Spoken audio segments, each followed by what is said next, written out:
आज एक बार फिर आपको 27 फरवरी को ही घटना की याद दिलाना चाहता हूं। हिमाचल में राज्यसभा की एक सीट के लिए हुए चुनाव में बीजेपी के प्रत्याशी हर्ष महाजन ने कांग्रेस के जाने माने चेहरे अभिषेक मनु सिंघवी को पराजित कर दिया था। हिमाचल की सीट से बीजेपी का जीतना इसलिए भी हैरान करता है क्योंकि कांग्रेस के पास 68 में से 40 विधायकों और 3 निर्दलीय विधायकों के समर्थन के साथ स्पष्ट बहुमत था।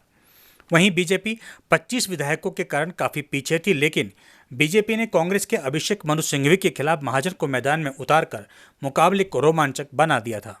इस वोटिंग के करीब कई घंटे बाद अचानक सीएम सुक्खू का बयान आता है कि कांग्रेस के 6 और 3 निर्दलीय विधायकों ने बीजेपी के पक्ष में मतदान किया। इस चुनाव में क्रॉस वोटिंग हुई है। बस फिर क्या था, हिमाचल की सियासत पर यहीं से घमासान शुरू हो गया था। जैसा कि आप सभी को मालूम है कि इस सियासी घमासान में कांग्रेस के इन 6 विधायकों पर बागी होने का ठप्पा लगा और इसके बाद कभी चंडीगढ़ तो कभी ऋषिकेश और अंत में पहुंची दिल्ली।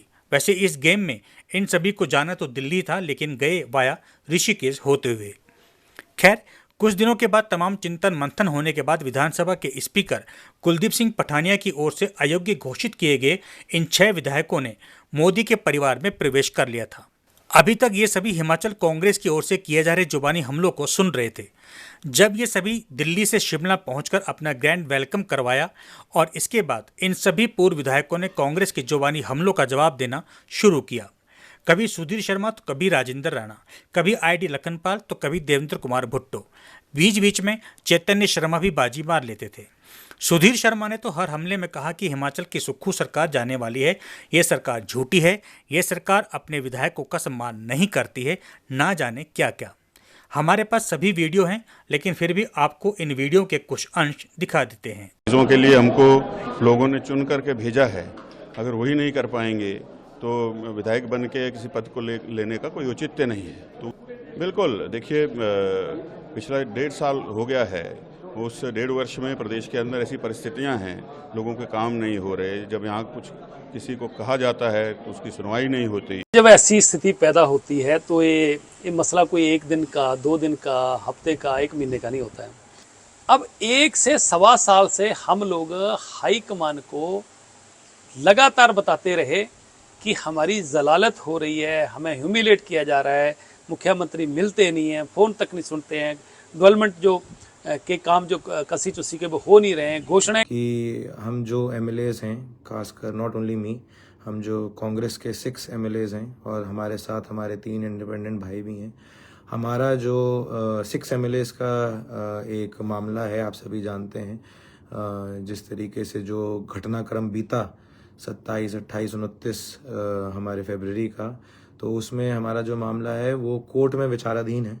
तो मैं जो भी बातें रखूंगा वो कोर्ट के मान सम्मान के अंतर्गत मान मर्यादा का ध्यान रखते हुए उसके आधार पे ही रखूंगा। क्योंकि प्रदेश में जब कांग्रेस पार्टी की सरकार आई तो आनंद फानन में पहला आदेश ये दिया गया कि कहां पर किस किस विभाग में विकास कार्यों के लिए पिछली सरकार द्वारा जो पैसा रखा गया था वो कहां कितना पैसा पड़ा है। तो आपने सुना सुधीर शर्मा ने क्या कहा, लेकिन इस कहानी में अब एक नया ट्विस्ट आ गया है। खबर यह है कि इन 6 पूर्व विधायकों ने देश की सबसे बड़ी अदालत में दायर अपनी याचिका को वापस ले लिया है।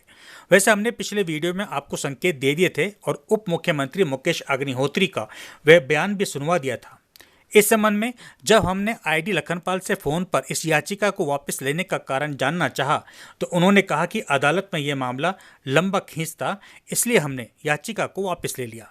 वैसे भी हम अब बीजेपी के टिकट पर चुनाव लड़ रहे हैं, इस याचिका को वापस लेना ही ठीक समझा।